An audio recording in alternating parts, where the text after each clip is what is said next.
దాదాపు 2 సంవత్సరాల నుంచి కూడా గత 2 సంవత్సరాలు ఫస్ట్ ఏమో ఈ ఎలివేటెడ్ కారిడార్ 200 ఫీట్ వద్దు 100 ఫీట్ కావాలని కొట్లాడుతుండే. సో మేము ఇన్ని రోజులు కూడా మేము మనుషులతో కాదు గొడవలతో మాట్లాడుతున్నాం అర్థమైనాక ఆ మాట బంద్ చేసి ఏం చేసామంటే కంపన్సేషన్ విషయమైనా మంచిగా ఇవ్వండి అని చెప్పి పోరాటం చేస్తున్నాం. రీసెంట్లీ తుమ్ముకుంట వాళ్ళు కూడా మా అన్న తమ్ముళ్ళే అక్క చెల్లెలే. వాళ్ళకి అక్కడ కార్డు వాల్యూ 10,600 ఉండే, మార్కెట్ వాల్యూ 40,000 ఉండే. మన గవర్నమెంట్ ₹1,00,000 ఇవ్వడం జరిగింది.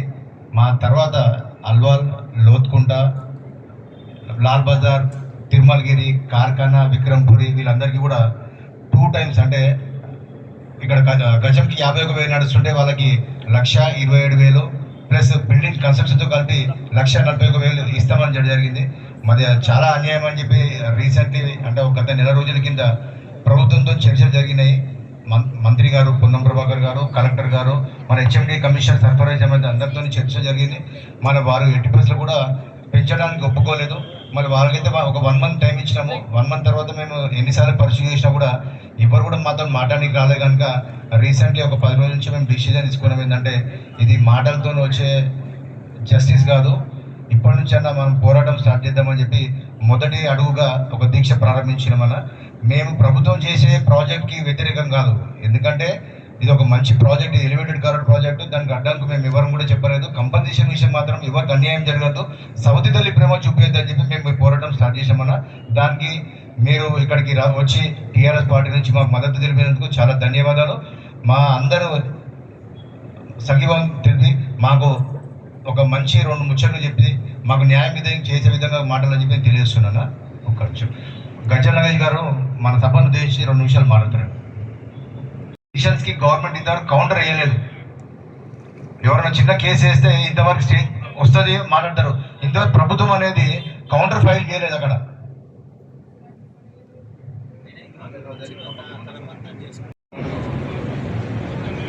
జై తెలంగాణ. ఉదయం నుండి కూర్చోరు, మధ్యాహ్నం భోజనం చేసిరా లేదా? మీరు చేసిరా లేదా? చేయలేదా మీరు? అయితే అందుకే మెల్లగా దీక్షలు ఉన్నారు కాబట్టి మీరు కూడా వీరితో పాటు మరి నీరు తీసుకోకుండా ఆహారం తీసుకోకుండా దీక్షలు కూర్చున్నందుకు మీకు అందరికీ కూడా థ్యాంక్స్. గట్టిగా సపోర్ట్లతో జై తెలంగాణ. ఈరోజు ప్రజల పక్షాన మరి రాజీవ్ రహదారి బాధితుల పక్షాన మరి ఎంతో సాహసోపేతమైన నిర్ణయాన్ని తీసుకొని బాధితులందరూ కూడా ఐక్యమత్యం చాటి చెప్పుచు మరి ఈ రహదారి పైన దీక్ష పూనుకోవటం నిజంగా ఒక రకంగా చాలా బాధాకరంగా ఉంది. గత తొలి ముఖ్యమంత్రి శ్రీ కల్వకుంట్ల చంద్రశేఖరరావు గారు ముఖ్యమంత్రి అయిన తర్వాత రాష్ట్రంలో అనేక సంక్షేమ అభివృద్ధి పథకాలు తీసుకురావడం జరిగింది. మరి రాష్ట్ర అభివృద్ధిలో పథంగా మన రాష్ట్ర ఆనాడున్న మున్సిపల్ శాఖ మంత్రులు పెద్దలు గౌరవనీయులు కేటీ రామారావు గారు కూడా మన నగరంలో చాలా విషయాల్లో పట్ల నగరానికి ప్రాముఖ్యత ఇచ్చిన సంగతి మనకందరికీ తెలుసు. ఆ రోజు కేసీఆర్ గారు, కేటీఆర్ గారు ప్రభుత్వంలో ఉన్న తర్వాత అనేక అభివృద్ధి పథకాల్లో పట్ల చాలా చాలా మంచి నిర్ణయాలు, సాహసోపేతమైన నిర్ణయాలు తీసుకోవడం జరిగింది. రోడ్ల విషయంలో అయితేంది, డ్రైనేజ్ విషయంలో అయితేంది, ఎలివేటెడ్ కట్టడంలో విషయంలో అయితేంది, బ్రిడ్జులు కట్టే విషయంలో అయితేంది, నగరం యొక్క సుందరీకరణ చేసే విషయంలో ఏంది, ఏ ప్రభుత్వానికి తీసుకొని పోని విధంగా మరి అనేక మంచి నిర్ణయాలు తీసుకోవడం జరిగింది. ఇది మా ప్రభుత్వంలోనే తీసుకున్న నిర్ణయం. అవును, కరెక్ట్. ఆ రోజు ప్రజలకందరికీ కూడా వివిధ జిల్లాల నుండి వచ్చే ప్రజలకందరికీ కూడా ప్రయాణాలు సుఖవంతంగా జరగాలని, నగరం యొక్క బ్యూటీ పెరగాలని, ఎక్కడ ఎవరికి కూడా ఇబ్బందులు కలగొద్దని చెప్పేసి ఆనాడే మా యొక్క ప్రభుత్వంలో పడిన ఈ కారిడార్లు, ఎలివేటర్లు నిర్మించాలని నిర్ణయం తీసుకున్న సంగతి మీకు అందరికీ తెలుసు. మేము అప్పుడే ఇక్కడ ఉన్న ప్రభుత్వం లోపల మేము నిర్ణయం తీసుకొని మరి ఇంప్లిమెంట్ చేస్తామని చెప్పి మేము అనుకున్నప్పుడు మరి కేంద్రంలో ఉన్న భారతీయ జనతా పార్టీ ఈ రక్షణ శాఖ మాకు ఆ రోజు భూముల విషయంలో సహకరించని సంగతి మీకు అందరికీ తెలుసు. మేము అడిగినాం, మేము ఎలివేటెడ్ చేస్తాం, ఇక్కడ ఉన్న వారికి అందరికీ కూడా చాలా సంతోషంగా ఉండేటట్లు, వారికి సుఖపెట్టేటట్లు, వారు సుఖంగా చాలా మనస్ఫూర్తిగా ఈ యొక్క మంచి ప్రాజెక్ట్ని సహకరించే విధంగా వాళ్ళని ఒప్పిస్తాం, చేపిస్తామని మేము అప్పుడే అనుకున్నాం. అందులో భాగానే ఆ రోజు ఈ యొక్క కారిడార్ మరి ఎలివేటెడ్ తీసుకురావడం జరిగింది. కానీ ఈ రక్షణ శాఖ మంత్రులు వారి ఆధీనంలో ఉన్న భూముల విషయంలో కానీ కేసీఆర్ ప్రభుత్వానికి ఎక్కడ కూడా సహకరించలేదు. సెంట్రల్లో బీజేపీ ప్రభుత్వం ఎక్కడ సహకరించలేదు. కానీ దురదృష్టవశాత్తు మరి మన ప్రభుత్వం టిఆర్ఎస్ ప్రభుత్వం పోయిన సంగతి తెలుసు. పోయినాక తర్వాత మరి ఈ కాంగ్రెస్ వచ్చినాక తర్వాత మరి మేము అప్పుడు అడిగితే చేస్తే మాకు అప్పుడు ఏ భూములు ఇవ్వలేదు. మేము చేస్తామంటే ఎక్కడ బీఆర్ఎస్ పార్టీకి క్రెడిట్ పోతుందనో, బీఆర్ఎస్ పార్టీకి మంచి పేరు వస్తుందనో మరి ఈ కాంగ్రెస్ ఈ బీజేపీ ప్రభుత్వాలు కుమ్ముకైన సంగతి దీనివల్ల తెలుస్తుంది. నిజంగా అప్పుడే మాకు ఇచ్చుంటే ఇప్పుడు అన్న వాళ్ళందరూ కూర్చున్న వేదిక పైన కూర్చున్న వాళ్ళందరూ కూడా ఈరోజు ఈ దీక్షలో కూర్చున్న అవసరం ఉండకుండే, అస్సలు ఉండకుండే. ఇంత పెద్ద మంచి ప్రాజెక్ట్ ఇది, ప్రజలందరినీ కూడా సంతోష పెట్టాలి. ఈ రాజీవ్ రహదారి ఎంబడి ఉన్న వాళ్ళందరూ కూడా మన రాష్ట్ర ప్రజలే కదా. కంటోన్మెంట్ నుండి ఒక భాగం అల్వాల్ పోతే ఇంకో భాగం, ఇంకా ముందు పోతే తుమ్కుంట పోతే ఇంకో భాగం, ఈ విధంగా రకరకాలుగా మరి అందరినీ కూడా వంచడం చాలా బాధాకరం.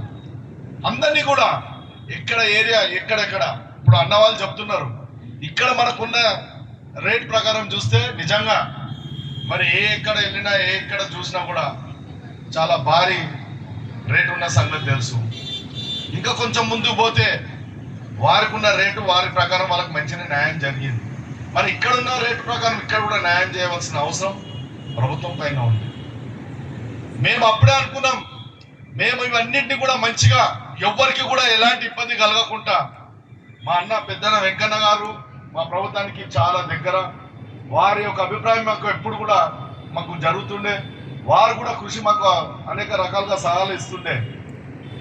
ఈ యొక్క ఎలివేటెడ్కు మనము ఈ అభివృద్ధికి బీఆర్ఎస్ పార్టీ ఎప్పుడు అడ్డు వెయ్యదు. ఎక్కడ అన్యాయం జరిగితే, ఎక్కడ ప్రజలకు ఇబ్బంది జరిగితే అక్కడ బీఆర్ఎస్ పార్టీ తప్పకుండా ఉద్యమిస్తుంది.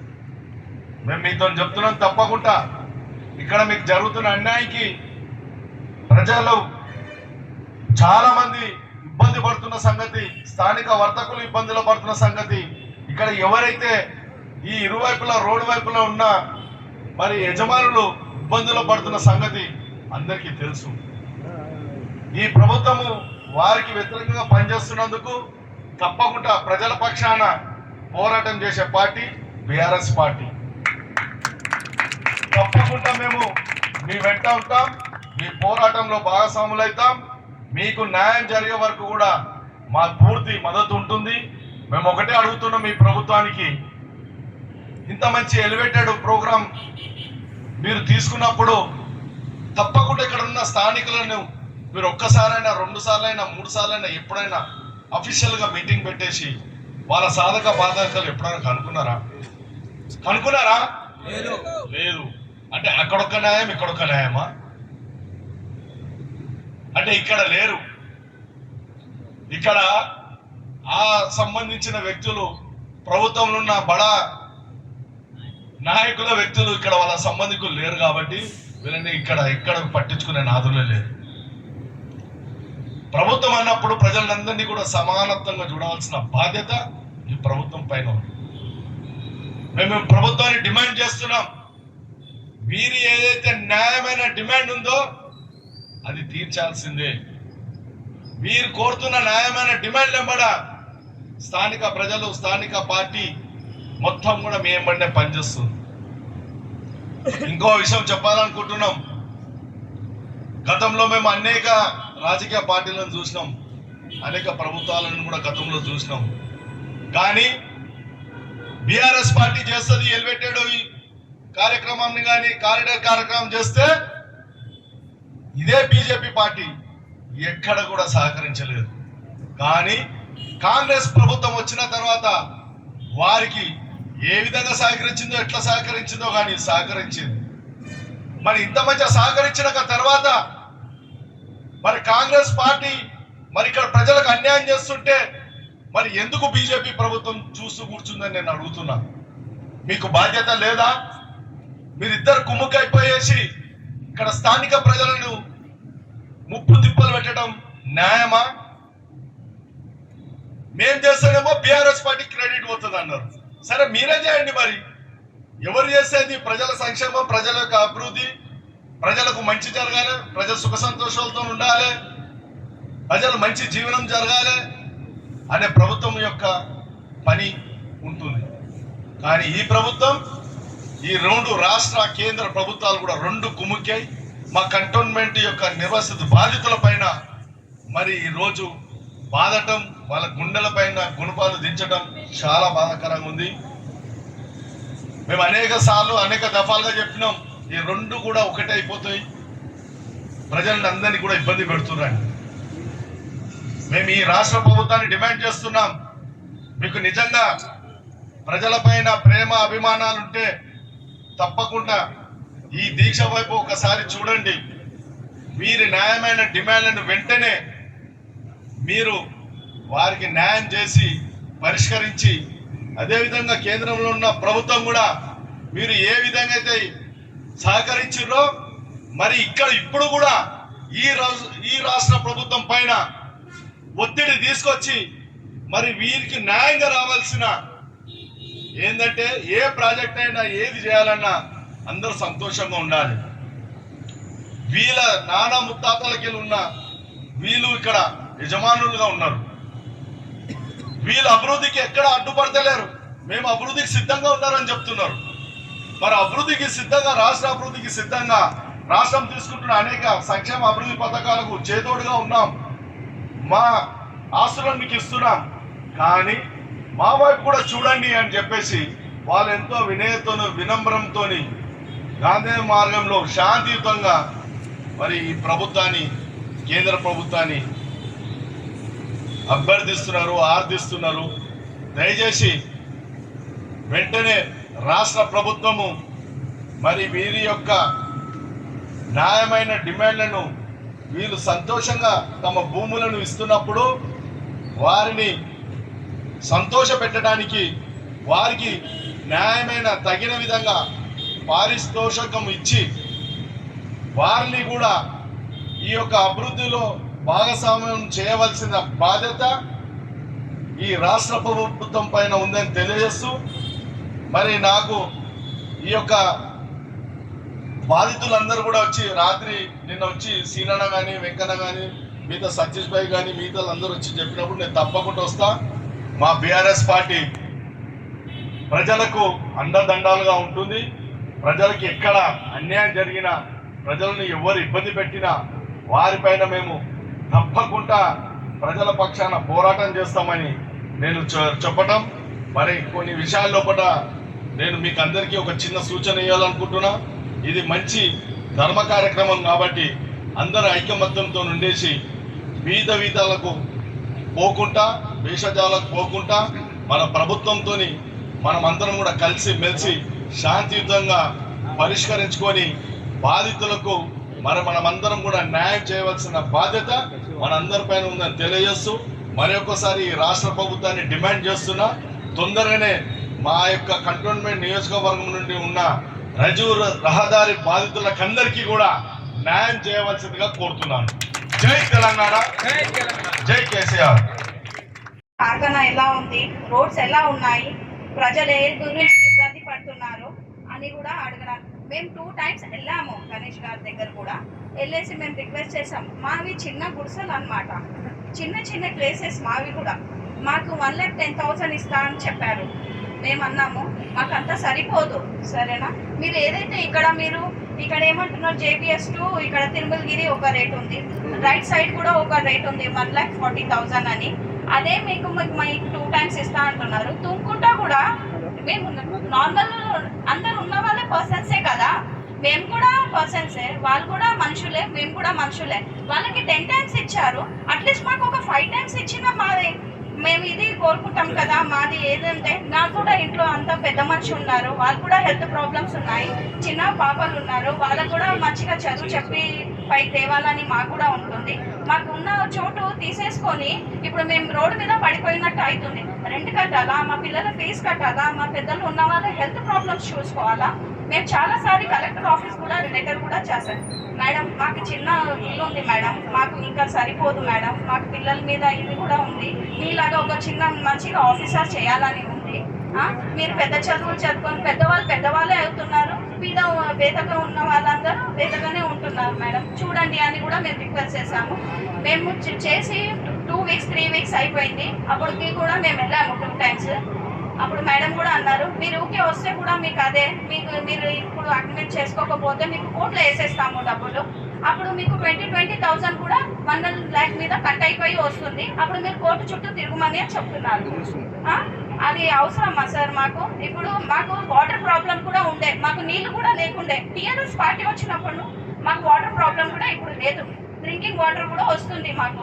మేము ఏదైతే ఒక ఛాన్స్ ఇస్తే కాంగ్రెస్ ఏదో మంచిగా చేస్తుందని మేము యాక్చువల్లీ తమిళియన్స్ అనమాట. తమిళియన్స్ అని లాస్ట్ మూమెంట్ లో కాంగ్రెస్ లో గణేష్ గారు జంప్ అయితే కూడా మేము తనకి సపోర్ట్ చేశాము, లేదని కాదు, సపోర్ట్ చేశాము. ఒక్కసారైనా మా ప్రజలని వచ్చి చూసి మా వాళ్ళు కూడా తమిళ వాళ్ళు అందరు ఓటేసి ఇక్కడ వాళ్ళందరూ కలిసేసి కార్ఖానాలో ఏదో మంచి జరుగుతుందని వచ్చి ఇచ్చేసామని ఒక్కసారి కూడా పలికి చూసేది లేదు సార్. ఇక్కడ వచ్చి పూజలు చేయించుకున్నారు కార్ఖానా టెంపుల్లో కూడా. గణేష్ గారు వచ్చేసి రీసెంట్లీ బర్త్డే కూడా చేసుకున్నారు, అప్పుడు కూడా మేము రిక్వెస్ట్ చేసాం సార్ ఏదో ఒకటి మీరు చెయ్యండి సార్ అని. అప్పుడు కూడా ఏమీ రెస్పాన్స్ రాలేదు, 1 week అయిపోయింది సార్. నేను చెప్పేది ఏంటంటే మాకు న్యాయం జరగాలి సార్. ఇక్కడ ఉన్న వాళ్ళందరూ సీనియర్ సిటిజన్ కూడా వాళ్ళ పిల్లలకి ఎంత కష్టపడి చదివిస్తేనే వాళ్ళు పైకి వచ్చారు పిల్లలు కూడా. వాళ్ళు ఇప్పుడు కూర్చొని తిన్న టైంలో అంత ప్రాపర్టీ లాగుకొని ఏం లేకుండా చేసుకుంటే ఉన్న డబ్బులు ఇప్పుడు ఇస్తే ఎన్ని సంవత్సరం నడుస్తుంది సార్? ఒక 2 years ఒక 3 years, దాని తర్వాత రోడ్ మీద పడిపోవాలా సార్ అందరూ? ఫ్యామిలీ మొత్తం సార్. మావి చిన్న గుడిసెలు సార్, మావి 7-8 members వెళ్ళిపోతున్నాయి సార్. మాకు ఏం న్యాయం లేదు. మాది ఎంత ఉంది సార్? 40 ఉంది అంతే. మాకు 100-200 కూడా లేదు. మేము ఇచ్చిన దాంట్లో సరిపెట్టుకొని ఉండాలని. మాది ఏదో ఒకటి న్యాయం చేయండి సార్. ఇది కేటీఆర్ సార్ కూడా వస్తారని అనుకున్నాము.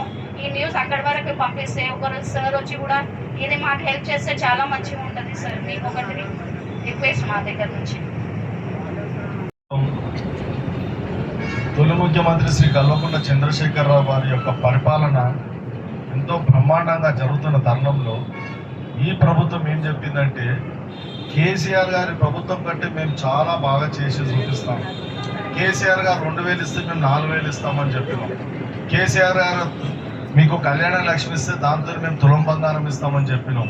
చిన్నపిల్లలు చదువుకునే విద్యార్థులకు స్కూటీ బండి ఇస్తామని చెప్పారు.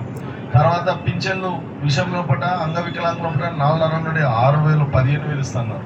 తర్వాత ఒంటరి మహిళలకు వాళ్ళకు పింఛన్లు పెంచుతామని చెప్పారు. అత్తకి ఇస్తే కోడకి ఇస్తారు, కోడలకు అత్తలకి ఇస్తారని చెప్పారు. ఇక్కడ అన్ని అబద్ధాలే. 6 గ్యారెంట్లు చెప్పి 6 గ్యారెంటీ చేయని ప్రభుత్వం రేవంత్ రెడ్డి ప్రభుత్వం. మీరు చెప్పారు అప్పుడు మేము డబుల్ బెడ్రూమ్ లోపల ₹1 డిస్కౌంట్ ఎవరైతే పేదవాళ్ళు ఉన్నారో వాళ్ళకందరికీ కూడా డబుల్ బెడ్రూమ్ ఇల్లు కట్టిస్తే ఈ ప్రభుత్వం ఏం చేస్తుంది? మేము ఇస్తున్నాం, మీ దగ్గరికి 4 లక్షలు అడుగుతుంది. ఎంతవరకు న్యాయమమ్మా?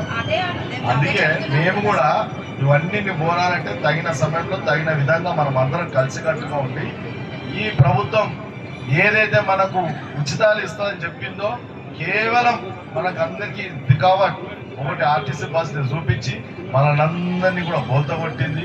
ఇప్పటి వరకు చేస్తున్న దమనకాండ దహనకాండ యావత్ భారతదేశంలో కూడా ఏ రాష్ట్రంలో జరగని విధంగా ఈ తెలంగాణ రాష్ట్రంలో జరుగుతుంది.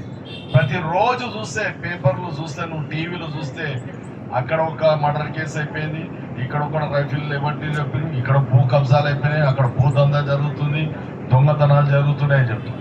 ఇంకా అన్నిటికంటే ముందుగా పేదవాళ్ళు మీలాంటి 30-40 గజాలు ఉన్న వాళ్ళ ఇంటి మీద హైడ్రా పేరు మీద వాళ్ళ గుండెల్లో గుణపం దించేసారు. ఈరోజు హైడ్రా పేరు మీద అందరూ కూడా నిర్వాసితులు అయిపోయారు. అంటే ఎక్కడ చూసినా గందరగోళం పరిస్థితి ఉంది. ఈ ప్రభుత్వానికి సంక్షేమం చేయాలని, అభివృద్ధి చేయాలని, పేదవాళ్ళని కన్నీళ్లు తూడవాలని ఎక్కడ లేదు. ప్రతిరోజు వాళ్ళ కన్నీళ్లతోని వాళ్ళు ఈరోజు ఆనందంగా వాళ్ళు గడుపుతున్నారు. ఈ రోజే ప్రెస్ మీట్ లో కూడా కేటీఆర్ గారు చెప్పారు, వాళ్ళ కుటుంబానికి ఈ బాధితులు ఏమడుగుతున్నారు, దాదాపు ఇక్కడి నుండి అక్కడ చూస్తే 70-80 ఇండ్లు ఉంటాయొచ్చు, ఎక్కువ అంటే ఎక్కువ 500-600 ఇండ్లు ఉంటాయి. ఇక్కడ నుండి ఇక్కడ దగ్గర చూస్తే 60-70 మా దగ్గర అక్కడ చూస్తే ఉంటాయి. మీ ఇల్లు ఒక 30-40 ఇండ్లు ఉంటాయి. వాళ్ళకేమో కేవలం 150 కోట్ల మించిన ఆస్తిని కేవలం 5-6 కోట్లకే కట్టబెట్టారు. దాని మీద అది ఈ రోజు అక్కడ పెట్టారు వాళ్ళ ఫ్యామిలీ కుటుంబాలకు. దాని మీద కూడా పెద్ద ప్రెస్ మీట్ ఈ రోజే జరిగింది. అయితే ప్రతిరోజు బీఆర్ఎస్ పార్టీ ఈ అవినీతి మీద, అక్రమాల మీద, ప్రజలకు దోచుకుంటున్న విధంగా మేము ప్రతిరోజు కూడా మీలాగానే మేము ప్రతి నిత్యం కూడా పోరాటం చేస్తూనే ఉన్నాం. మీ వెంటనే ఉన్నాం.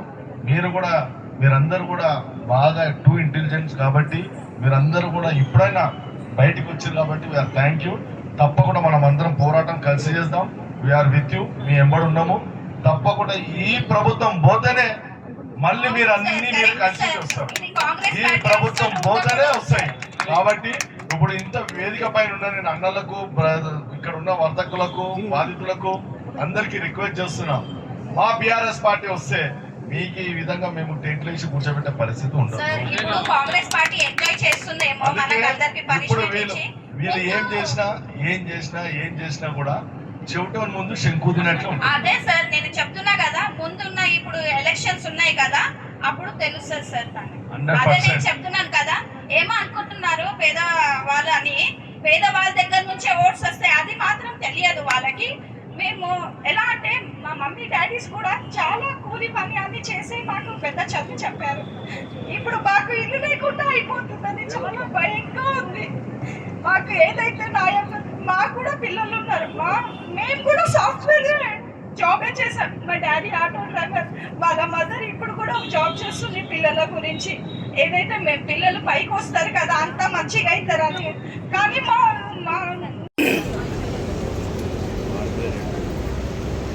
ఈరోజు చాలా బాధాకరం.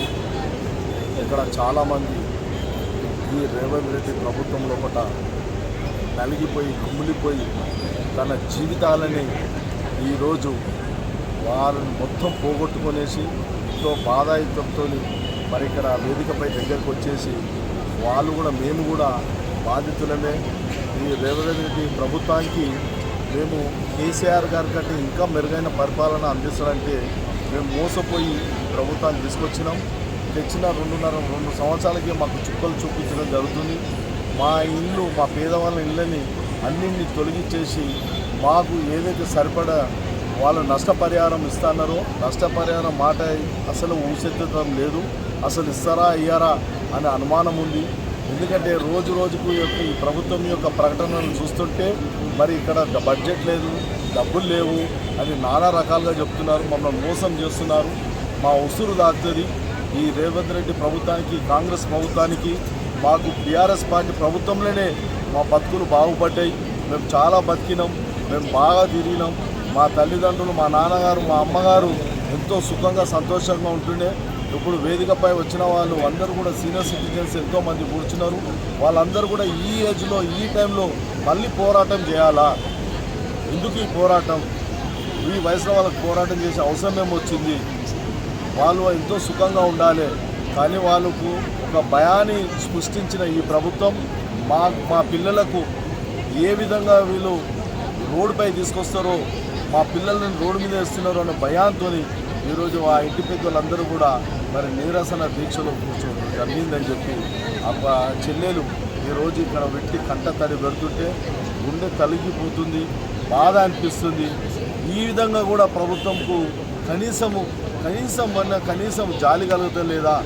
దున్నపోతు మీద వర్షం కురుస్తున్నట్లు కదలక మెదలక వారి కుటుంబమే, వారున్న మంత్రులే, వారి పరిపాలన చేస్తున్న వాళ్ళే వాళ్ళే పంది కొక్కుల్లాగా మెక్కుతున్నారు, తింటున్నారు. కానీ పేద ప్రజలకు ఆఖరికి అలమడిస్తున్న వాళ్ళకు మరి కనీసం తిండి పెట్టాలి, వాళ్ళకు ఇల్లు ఇవ్వాలని లేదు. ఏమంటారు మీరు? పేద ప్రజలకు ఇందిరమ్మ ఇల్లు వస్తే, ఇందిరమ్మ రాజ్యం వస్తే ఇందిరమ్మ ఇల్లు ఇస్తున్నారు. ఇందిరమ్మ రాజ్యం వస్తే వారి ఇళ్ళ పేరు మీద వారి ఇల్లు గుల్ల చేసినట్టు, వాళ్ళ జోబులు గుల్ల అయ్యేటట్లు నువ్వు చూపించేసి మేము 6 లక్షలు కట్టండి మీకు ఇల్లు ఇస్తామని అంటున్నారు. ఇది న్యాయమా? పేదలకు ఉచిత ఇల్లు అన్నట్టు ఇది న్యాయమే?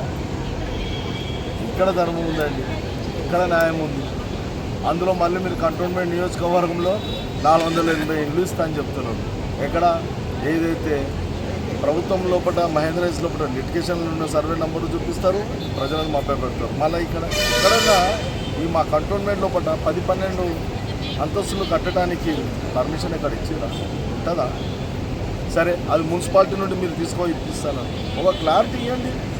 మున్సిపాలిటీ నుండి మేము పర్మిషన్ తీసుకొని కట్టిస్తున్నామని చెప్పేసి మరి ప్లానింగ్ మీరు అవన్నీ కూడా శ్వేతపత్రం విడుదల చేయండి. మీరు ఓపెన్గా చెప్పండి.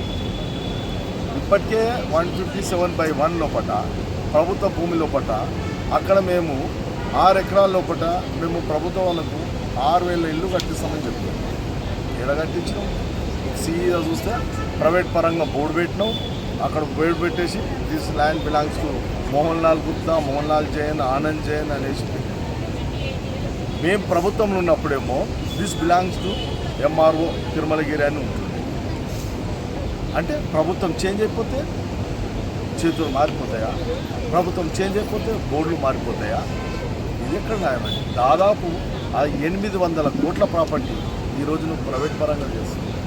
దానిపైన పోరాటం చేస్తే ఇదే తిరుమలగిరి పిఎస్లో మా పైన కేసులు పెట్టి ఎఫ్ఐఆర్ ఇష్యూ చేసి, అంటే ఎక్కడైతే అన్యాయం జరుగుతుందని ప్రశ్నించే గొంతుకు వాళ్ళపైన కేసు లేదు. ఈ ప్రభుత్వం ఇదే రోజు గట్టిగా మాట్లాడితే చేస్తే అరెస్టులు, కేసులు, జైలు.